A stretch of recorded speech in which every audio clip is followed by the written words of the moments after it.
गरीब बेटी का महलों का ससुराल।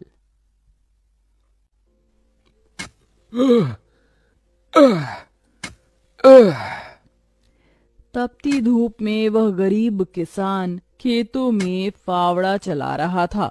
उसके माथे से तर तर पसीना बहे जा रहा था। तभी गंगा गमछा उठाकर पिता का पसीना पोंछती है। बाबा, आपके माथे से कितना पसीना बह रहा है। आप थक भी गए हैं, थोड़ी देर आराम कर लो। फावड़ा मुझे दो। गंगा को खेत में फावड़ा चलाते देख सेवक राम की आंख भर आती है। मेरी गरीब बेटी के जिन हाथों में मेहंदी लगनी थी, उन्हीं नाजुक हाथों से मेरी गंगा सख्त फावड़ा चला रही है। तू एक गरीब की बेटी को ही ऐसा भाग्य देकर क्यों भेजता है भगवान?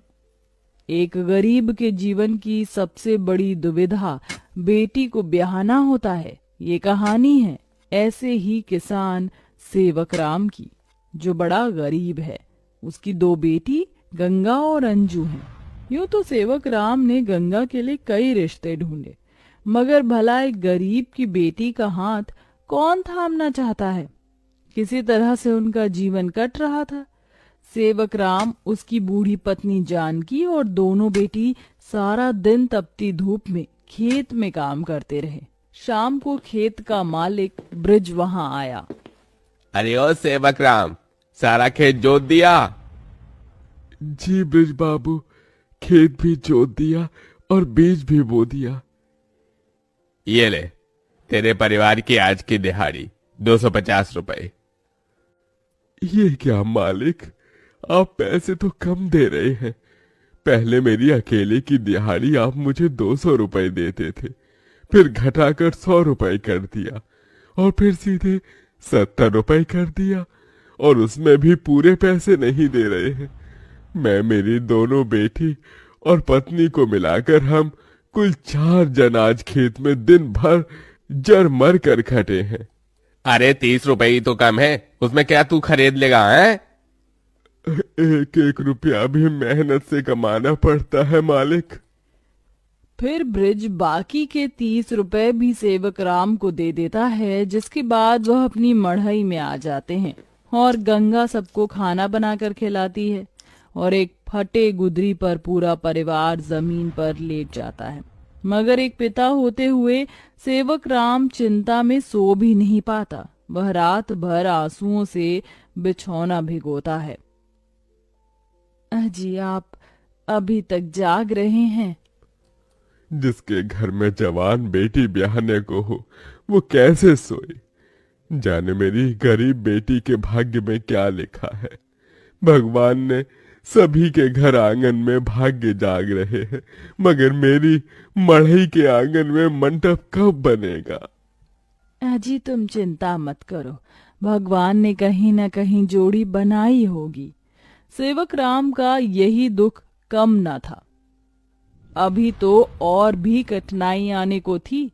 अगले दिन जब चारों खेत में पहुंचे कि तभी। क्यों रे सेवक, कल तू 30 रुपए के लिए पाठ पढ़ा रहा था, अब क्या करेगा? क्योंकि ये सारी की सारी जमीन तो पृथ्वीराज जी ने खरीद ली। तभी अंजू ने गंगा से कहा, दीदी, अब हम क्या खाएंगे? खेत बोकर ही तो थोड़े बहुत पैसे मिलते थे। सेवक राम अपने परिवार को लेकर लौट आया। वह दिन रात चिंता में गलने लगा। ऐसे घर कैसे चलेगा प्रभु? कैसे होगी गंगा की शादी? और शादी नहीं हुई तो लोग मेरी गंगा को जाने क्या क्या नाम देंगे, क्या क्या ठहराएंगे जानकी। मैं काम ढूंढने जा रहा हूँ। बाबा, मैं भी आपके संग चलूंगी। दोनों काम ढूंढते एक बड़े से मिल में आए, जहां शिव नाम का एक नौजवान गरीब मजदूर भी काम कर रहा था। जहां मजदूर राशन की बोरी भरी मालगाड़ी खींच रहे। सेवक राम ने काम मांगा, दोनों को काम मिल गया। गंगा अपने पिता की बराबरी में काम करती तपती धूप से अक्सर उसके पांव और हाथ में मालगाड़ी खींचने से छाले से पड़ जाते, तो वहीं घर आकर वह अपनी माँ का हाथ बटाती। आप ही अपनी चक्की पीसती, कड़ी धूप में सड़कों से गोबर बीन कर लाती, उपले बनाती। एक दिन मालगाड़ी खींचते वक्त शिव उसकी मदद करता है। काका, क्या मैं आप दोनों के साथ खाना खा सकता हूँ? बड़ी भूख लगी है और मैं खाना भी नहीं लाया। हाँ बेटा, आओ ना।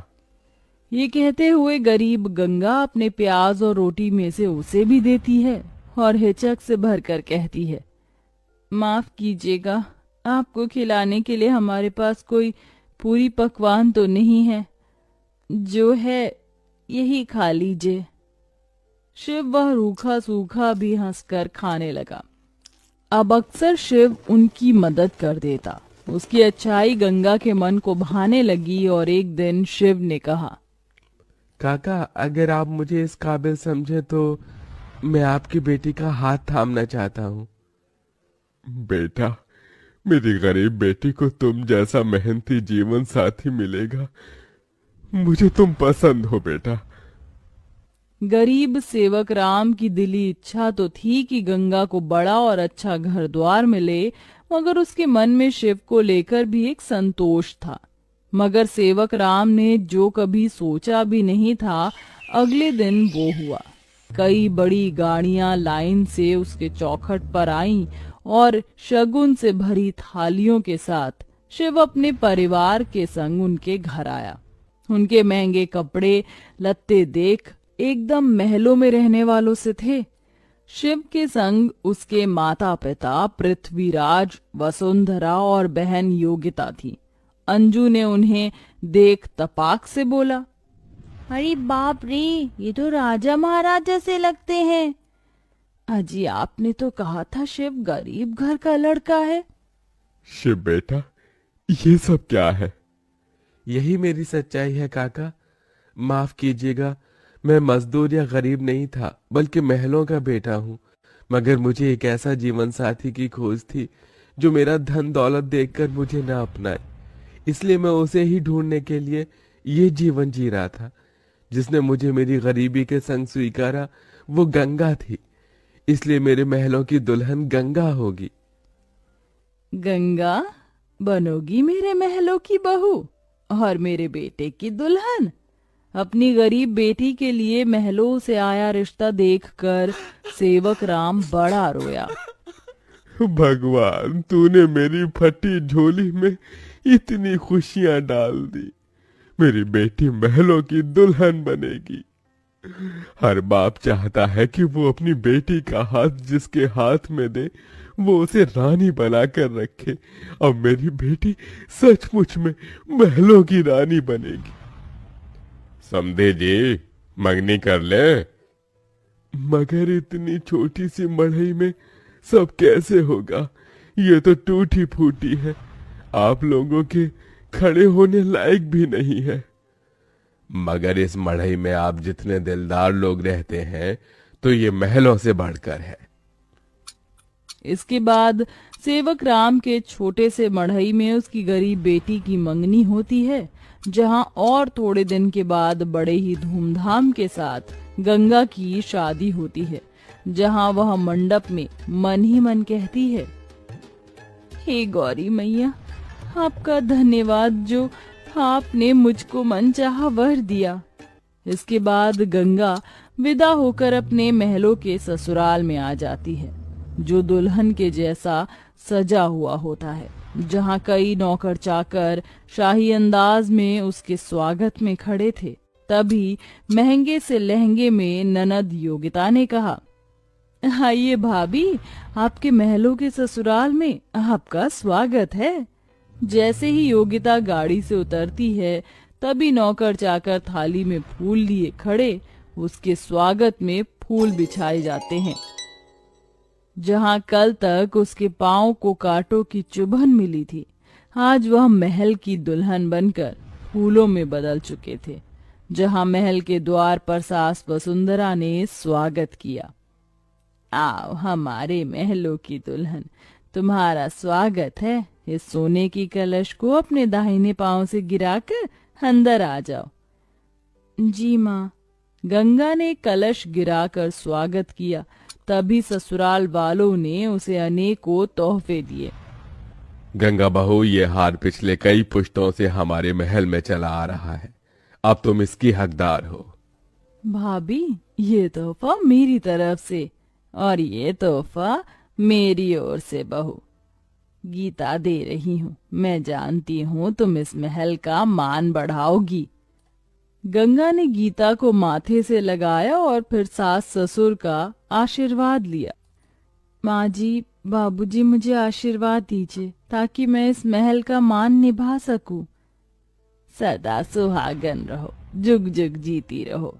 फिर गंगा विदाई में दिए अपनी गठरी को संग लिए शिव के साथ कमरे में आ गई, जहां आलीशान बड़ा कमरा, ऐशो मखमल का बिछौना और सब कुछ था, जिसे उस गरीब दुल्हन की आंखें देखती रह गईं। कैसा लग रहा है महलों के ससुराल में आकर? खुशी से गंगा की आंखें भर आईं। उसने कहा, यकीन नहीं होता, भगवान ने एक बार में ही इतनी खुशी दे दी। शिव, सब एक सपने जैसा लग रहा है। अब यही तुम्हारी दुनिया है। उस रोज जमीन पर सोने वाली गंगा मखमल के बिछौने पर सोई। अगले दिन वह नहा धोकर नीचे आई, जहां खाने की शाही मेज लगी थी और इर्द गिर्द नौकर खड़े थे। बहू, बैठो, खाना खाओ। तभी नौकर ने गंगा को खाना परोसा। एक निवाला खाते ही गंगा को अपनी संघर्ष भरी जिंदगी और याद आ गई। उसकी आंखों से आंसू छलक गए। क्या हुआ गंगा बहू, खाना अच्छा नहीं बना? नहीं माँ जी, बहुत अच्छा बना है। बस ये सब खाने के तो एक गरीब की ख्वाहिश होती है।